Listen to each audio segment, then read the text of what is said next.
Alright, look, so check this out before we even start, bro. You can give me a fake name. You ain't got to put your real name on this camera. So what you want to go by? Xavier. Xavier? So what I do, I go around interviewing addicts, get them a chance to tell their stories, and hopes that their story inspires somebody else to want to get clean or in some way, shape, or form to find you some help. Right on. So how long you been involved in the drug life? I first started doing cocaine with my father when I was 12 years old. Oh yeah? Yeah, and I'm 52. Damn. So you ain't had no clean time in between? I have had some.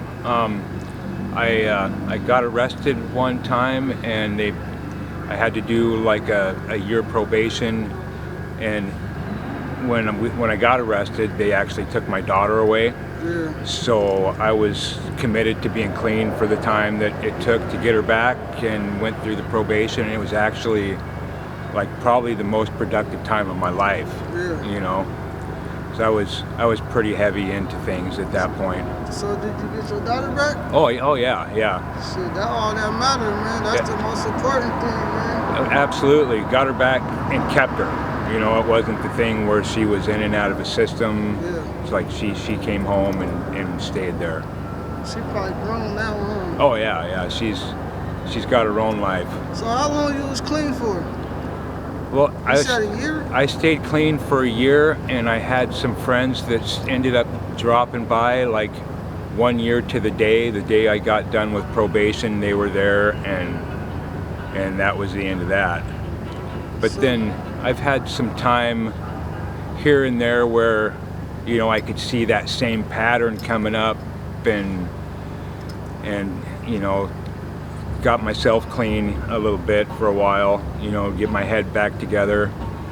I feel like a person, no matter what they're doing in life, they gotta at least take you know, they might think they got their shit together, yeah. but you really need to take some clean time and like look at the world through those eyes for a minute.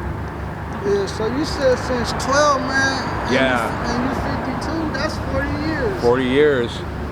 Yeah, I cocaine at 12, started rocking it up and smoking that shit when I was 18.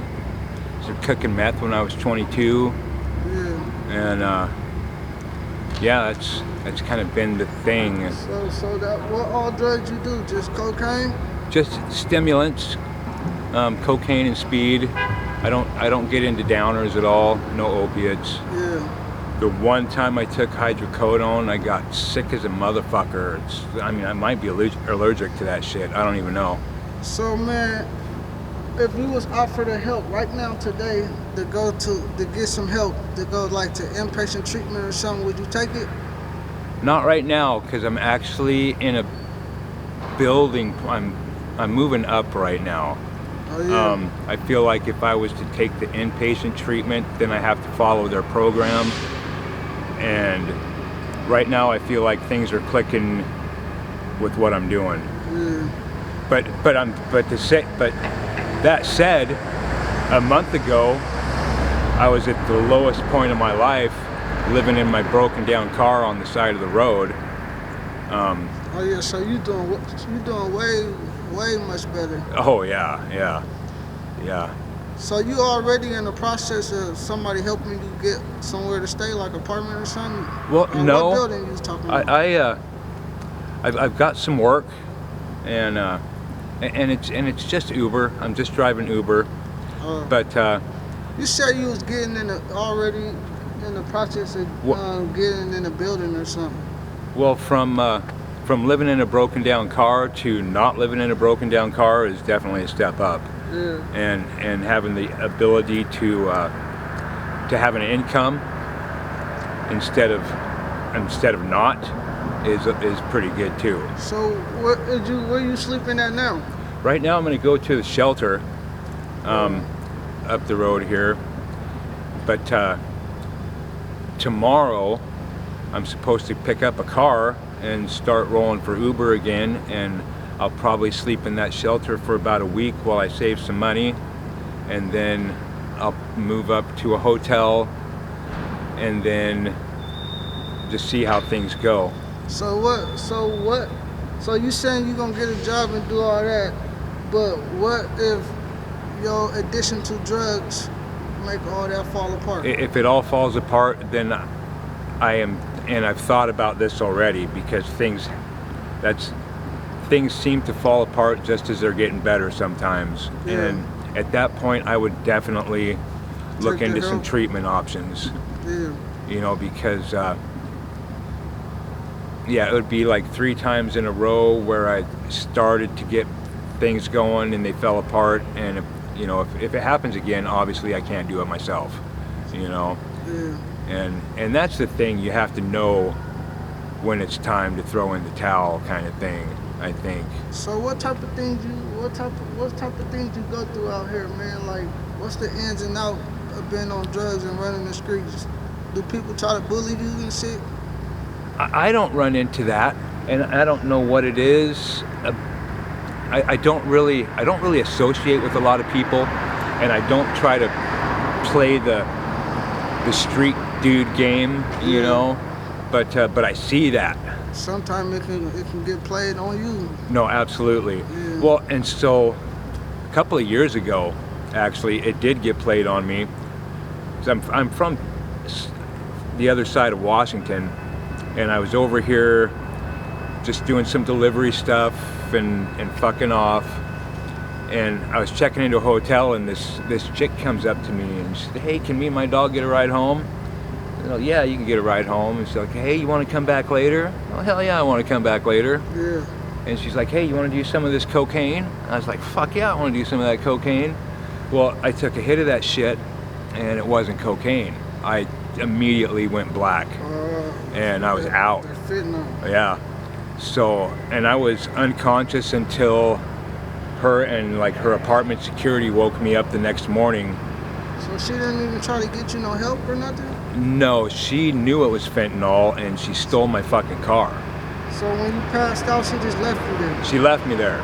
I was unconscious all night, woke up thrown out of the secure building, and foggy, and I'm like, where's my fucking wallet? Where's my car keys? Oh shit, my car's gone. And yeah, so at that point, I ended up calling my ex-wife from Spokane, and she says, "You want me to come pick you up in fucking Portland?" I said, "Please." And she did. And then I went to work, and everything went good for a while. And then I started getting high and met this chick that fucking was slinging dope, and then shit kind of fell apart again. It's kind of a pattern. I'll do good, and then it falls apart. That's probably why you just need the help, because you can get your job and start working all that shit, and you can find a girl just like that and go somewhere and get high, and the same shit can happen all over again. And I hope it doesn't. You know, I'm too old to keep rolling that same circle, man. Yeah. So what was your life before using, man? Before using? Yeah. I was a little kid. Oh, you know? 12 years old. Yeah. What was your life like? But when things was good, just period. I know it was sometimes there was some good times in your life, even though you were using drugs. When things were good, I do a lot of hiking, and I don't know. It's like you said, your ex-wife almost came to pick you up and said, "What was it like when you was living that life?" Well, I built a house when I was 24. That was pretty good. You know, we raised our daughter. We had a lake house. I worked a lot. I missed a lot of things because of work, but you built houses and stuff. Yeah, that's back in the day. That was my thing. I worked construction, and so I bought this piece of property. It's kind of out of town, so it was cheap, and built a house on it and lived there for 25 years until the marriage fell apart. Yeah. And yeah, go ahead. yeah, and at one point, you know, my dad ended up having a stroke. I moved in with him to start taking care of him, and my wife couldn't handle me being away and apparently I couldn't either because really started doing a lot of dope when I was doing that. Yeah. And then the marriage just fell apart right there. Man, like, do you got a relationship with your dad? What's that? Do you got a relationship with your dad? I don't anymore. While I was taking care of him, we got into a pretty big battle, and I said some really mean shit to him. He kicked me out knowing that I didn't have a place to go. And that's actually what started this current thing of not having a home. You know, because I kind of lost my mind at that point. Yeah. And went through a lot of money, hookers, cocaine. So how often do you go to the shelter? Do you sometimes sleep on the street? I've slept on the street a few times. I try to get to the shelter as often as possible, and I would recommend that to anybody. Don't sleep on the street if you don't have to. Yeah. It's horrible. Yeah, it's definitely horrible out here. Yeah, Man. because if I get like trapped and miss the last bus or something, or late to the shelter. So But, is that is that your thing? Like when you get high, like that's like your main focus is to go find a hooker and go play with somebody? It is. And it doesn't have to be a hooker, but yeah. So Yeah, that's no. the nightlife. That's kind of where my head goes. Yeah, for sure. Yeah, man, that's crazy. And it can go on for days. You know, it's distracting. Yeah. When I have pulled up on you, somebody pulled up on you. Yeah. Some random dude. I guess he thought I was maybe homeless, moving into his town or something. I don't know. But pulled up, threatened me. Yes. So I hope I don't see him again. You know, because that's something I ran into. I was hanging out in Tacoma for a minute, and this chick was telling me that there's actually people in Tacoma that go around and hunt homeless people. You know, so they're like afraid of that shit there. Yeah. So man, like, what's the rest of the night looking like? What type of things? What your night gonna be looking like? This night looks like get on the bus, go to the shelter, get a little bit of something to eat, and just kick it to sleep early. Yeah. And then hopefully things fall into place Man, you tomorrow. dress well and everything, man. Well, thank you. Seems like you got it together a little bit, man. You got that shit on. I try to not look like I just crawled out of a hole somewhere, you know. Yeah. But So do you caught me on a good day, maybe. So do you feed yourself when you out here? Like, do you eat? Oh yeah, Like yeah. regular meals and shit? Yeah, I make sure I get at least one good meal every day. Yeah. And that's kind of how I eat all the time anyway. Just like one good meal and maybe snacks and shit if I have them. Sure, Xavier, right? Yeah. Yeah, man. You be around here a lot? Mostly. You ain't gotta say where. Yeah, mostly more towards downtown. Yeah. So look, check this out, man. Do you got Cash App or social media just in case if somebody want to reach out, help, or donate? I do have Cash App. Shout it out. It's Or